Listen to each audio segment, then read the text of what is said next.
से बहुत ज्यादा कनेक्टेड था। उमर और अदील बहुत साथ साथ थे, उसका खास बताया जाता है। तो क्या इसी बौखलाहट में, क्योंकि उसको मालूम था कि पुलिस उसके पास आज न कल तो पहुंच जाएगी। एक बार मैं रोक रहा हूं, इस वक्त एक और बड़ी खबर आ रही है। आतंकी साहिल की पहली तस्वीर नवभारत पर आप देख रहे हैं। ये आतंकी है जिसके बारे में जानकारी मिली है। ये नवभारत पर आतंकी शाहीन की ये पहली तस्वीर है। ये लेडी आतंकी जिसका जिक्र लगातार हम कर रहे थे, जिसको लेकर लखनऊ से लेकर उत्तर प्रदेश के अलग अलग इलाकों में छापेमारी चल रही है, जिसके बारे में जानकारी जुटाने की कोशिश हो रही है। और ये वही आतंकी लेडी है जिसने पूरे इस ऑपरेशन को मॉनिटर किया। यानी कि ये आप एक तरीके से कह सकते हैं कि ये इस पूरे ऑपरेशन की सरगना रही और इसी ने इस ऑपरेशन को अंजाम दिया। आतंकी वारदात को अंजाम देने के लिए सबको कोऑर्डिनेट कर रही थी। सब पूरी प्लानिंग जो थी वो इसके पास थी, ब्लूप्रिंट इसके पास था। इसको पता था कि कहां कब क्या करना है। उसकी ये पहली तस्वीर इस वक्त आप नवभारत पर देख रहे हैं। तस्वीरों में आपको जो दिखाई दे रही है ये आतंकी लेडी शाहीन, इसे बताया जा रहा है कि ये शाहीन ही है जिसका नाम लगातार कल से सुर्खियों में है, जिसको लेकर कहा जा रहा है कि इसने पूरी आतंकी वारदात को अंजाम दे रहे लोगों को कोऑर्डिनेट किया,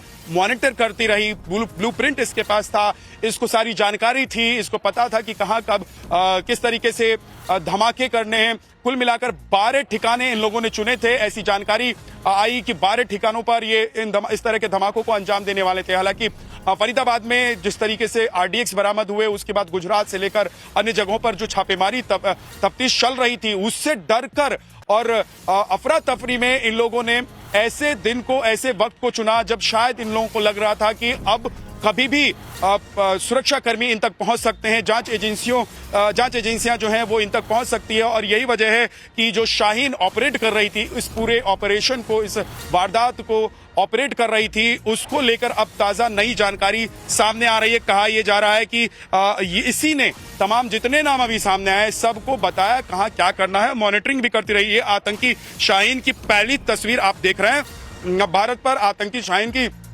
तस्वीर। और हम आपको बता दें कि हमारे दो सहयोगी इस वक्त लखनऊ में मौजूद है, विनोद मिश्रा और मनीष, जो लगातार छापेमारी चल रही है। जम्मू कश्मीर पुलिस की टीम वहां पर मौजूद है, ATS की टीम वहां पर मौजूद है और सभी टीमें अलग अलग ठिकानों पर छापेमारी कर रही है। शाहीन के बारे में पता लगाने की कोशिश हो रही है।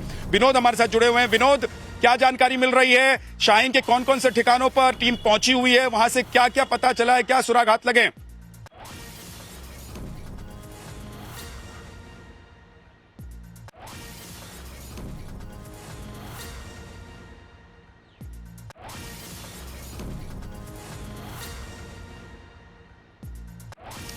विनोद के पास चलेंगे, उन तक मेरी आवाज नहीं पहुंच रही है मुझे लग रहा है। अनुज, जरा डिटेल में बताइए, ये जो तस्वीर सामने आई है, कैसे ये तस्वीर हाथ लगी? दूसरी बात ये है कि शाहीन के बारे में अभी तक क्या क्या जानकारी मिली है? ये पूरे ऑपरेशन को ऑपरेट कर रही थी, मॉनिटर कर रही थी, इसके कितने ठिकाने हैं, कहां कहां ये रही, कहां कहां गई, कैसे इसने ऑपरेट किया इस पूरे ऑपरेशन को? देखिए, जहाँ तक शाहीन की बात की जाए तो डॉक्टर मुजम्मिल की महिला दोस्त और साथ ही साथ ये कहा जा सकता है कि उस गाड़ी की ये मालकिन थी जिस गाड़ी से असॉल्ट राइफल मिला था। इतना ही नहीं, शाहीन के बारे में ये भी जांच के दौरान पता चला कि जो एक तरीके से कहा जा सकता है जैसे मोहम्मद ने जो अपनी लेडी विंग बनाई थी और जिसकी कमान खुद मसूद अजहर की बहन को सौंपी गई थी और उस भारत में उस लेडी विंग की कमान जो है वो शाहीन को सौंपी गई थी। और शाहीन का काम जो था वो कहीं ना कहीं रिक्रूटमेंट करना, जो गरीब और युवा महिलाएं हैं उनका ब्रेन वॉश करना और उन्हें कहीं ना कहीं आतंकी गतिविधियों में शामिल करने की जिम्मेदारी जो है वो शाहीन को सौंपी गई थी। और यही वजह है कि ये बेहद महत्वपूर्ण कड़ी इस पूरे मामले की थी। कल फरीदाबाद में शाहीन से फरीदाबाद पुलिस और एक तरीके से कहा जा सकता है जम्मू कश्मीर पुलिस ने जब छापेमारी की तमाम जगहों पे, उसके बाद शाहीन से भी लगातार पूछताछ की जा रही थी और उसके बाद शाहीन की गिरफ्तारी की गई। जांच के दौरान जो बातें सामने आई वो चौंकाने वाली थी कि किस तरीके से जिस लेडी विंग पहली बार जो लेडी विंग बनाई जाती है जैसे मोहम्मद के द्वारा, उस लेडी विंग में भारत में जो कमान सौंपी गई थी वो किसको सौंपी गई थी? शाहीन को। शाहीन इस पूरे मामले की अहम कड़ी इसलिए भी है क्योंकि वो मुजम्मिल के साथ थी। जाहिर तौर पर अगर इस पूरी साजिश को रचा गया तो निश्चित तौर पर डॉक्टर मुजम्मिल इस साजिश का बेहद अहम पार्ट, डॉक्टर उमर इस साजिश का बेहद अहम पार्ट, और कहीं ना कहीं शाहीन इनके करीबी थी। इसी वजह से शाहीन से काफ़ी देर तक पूछताछ की गई और उसके बाद गिरफ्तारी की गई। अब जिस तरीके से जांच एजेंसियां अपनी जांच को आगे बढ़ा रही हैं, निश्चित तौर पर शाहीन के जो ठिकाने हैं वहां पर भी जांच एजेंसी की टीम जो है वो पहुंची हुई है। लगातार सबूत इकट्ठा करने की कवायद की जा रही है। डॉक्टर उमर की भी करीबी शाहीन बताई जा रही है, इसलिए ये लेडी डॉक्टर जो थी वो इस पूरे मामले की सबसे अहम कड़ी थी। और जो महिला विंग बनाया गया था जैसे मोहम्मद का, उसका इंडिया में जो कमान सौंपा गया था वो कहीं ना कहीं शाहीन को सौंपा गया था। जी जी बिल्कुल, और ऐसे लोगों को चुना गया। आप सोचिए कि ऐसे लोगों को चुना गया, लोगों को रेडिकलाइज करने के लिए, साजिश रचने के लिए, जो पढ़े लिखे हैं, डॉक्टर हैं, जो हिंदुस्तान को बहुत अच्छे से जानते हैं, समझते हैं, दिल्ली को बहुत अच्छे से जानते समझते हैं, फरीदाबाद को बहुत अच्छे से जानते समझते हैं।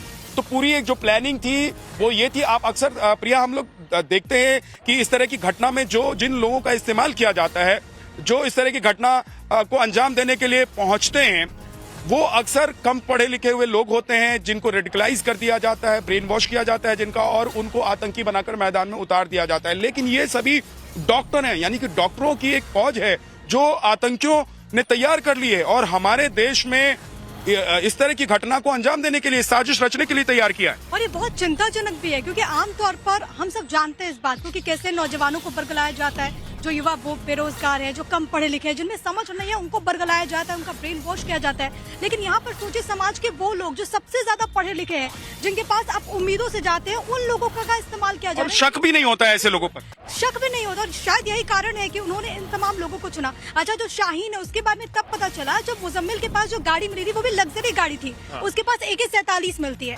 जब गाड़ी की RC चेक की तब मालूम चला कि ये तो भाई शाहिद के नाम से है, जो एक फीमेल है, जो कि खुद एक डॉक्टर है। उसके बाद शाहीन के पास पहुंची पुलिस। दूसरी तरफ विदा ये भी देखना चाहिए कि यहाँ पर आप देखिए, यहाँ पर कोई कार्यक्रम भी होने वाला था, तो लाल किले के पास जिस तरीके से सिखों का एक बड़ा कार्यक्रम यहाँ पर होने वाला है जिसकी तैयारी चल रही थी, लेकिन मुझे लग रहा है कि शायद अब उसको भी स्थगित करना पड़ेगा। बिल्कुल। और अगर मान लीजिए आतंकी को ऐसे बड़े हमले की प्लानिंग कर रहे थे, क्योंकि जो हमने देखा कि अमोनियम नाइट्रेट उन्होंने इतनी बड़ी मात्रा में 2900 kg उन्होंने अपने पास कलेक्ट किया हुआ था। पहले तो वो कहाँ से कलेक्ट किया, लेकिन अगर उनकी कोई बड़ी एक साजिश रही होगी तो सोचिए किस तरीके का, किस लेवल का एक्सप्लोजन वो कर सकते थे देश में। बिल्कुल। एक बड़ी खबर और बता देते हैं अपने दर्शकों को, दिल्ली ब्लास्ट पर लगातार सरकार एक्शन में है।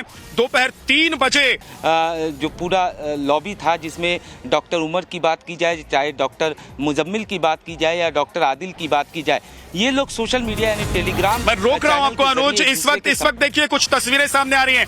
ये नया CCTV फुटेज है, न भारत पर आप पहली बार देख रहे हैं। ये धमाके के दौरान की तस्वीरें हैं, नया CCTV फुटेज है जिसमें आप देख रहे हैं तस्वीरों में कि किस तरीके से इस पूरी वारदात को अंजाम देने के लिए साजिश रची गई और वारदात को अंजाम दिया गया, धमाके को अंजाम दिया गया। इतना जबरदस्त धमाका कि कई जानें इसमें चली गई। अभी तक कुल 12 लोगों की मौत की पुष्टि की जा चुकी है, कई लोग घायल हैं। हालांकि जो इस हमले में जो शामिल लोग थे उनको बख्शा नहीं जाएगा, ये भी साफ कर दिया गया है। लेकिन तस्वीर देखिए, चारों तरफ आपको अफरा तफरी का माहौल दिखाई दे रहा है। प्रिया, हम देख रहे हैं ये जो तस्वीर नई सामने आई है, जो हम भारत पर इस वक्त दिखा रहे हैं, चारों तरफ अफरा तफरी का माहौल है। और आप शुक्र मनाइए कि कल सोमवार का दिन था। अगर ये शुक्रवार का दिन होता, अगर ये बुधवार का दिन होता, मंगलवार का दिन होता, तो आप अंदाजा लगाइए, और अंदाजा लगाना भी शायद मुश्किल है कि यहाँ पर कितनी बड़ी संख्या में लोग घायल हुए थे और शिकार हुए थे इस धमाके के। बिल्कुल। और ये सोच करके भी रूह कांप जाती है, क्योंकि आप सोचिए लाल किले का इलाका है, दिल्ली जो भी पर्यटक आते हैं अमूमन वो आते हैं लाल किला घूमने के लिए, जो इसके हिस्टोरिक मायने हैं उसको देखने के लिए। सबसे बड़ी बात है लाल किला, इधर दूसरी तरफ चांदनी चौक, एशिया की सबसे बड़ी इलेक्ट्रॉनिक मार्केट, जहाँ पर आम दिनों में आऊंगे कदम रखने तक की जगह नहीं होगी। गौरी शंकर मंदिर है, उसके बाद जैन मंदिर है, वहाँ पर गुरुद्वारा है, वहाँ पर अमूमन मंडे को बहुत ज्यादा भीड़ होती है और इसी वजह से लाल किले को बंद किया जाता है। अगर कुछ भी ऐसा होता तो ज्यादा लोग इसकी जद में आ सकते थे। जहाँ पर ये घटना घटी उसके बाद हर पहलू पर जांच होगी कि क्या पहले यहाँ पर रेकी की गई थी या फिर नहीं, क्योंकि सवाल यही है कि आखिरकार क्या ये अफरा तफरी में या फिर बौखलाहट में ऐसा हुआ जिसका जिक्र भी आप कर रहे थे कि फरीदाबाद में एक तो गिरफ्तारी होती है।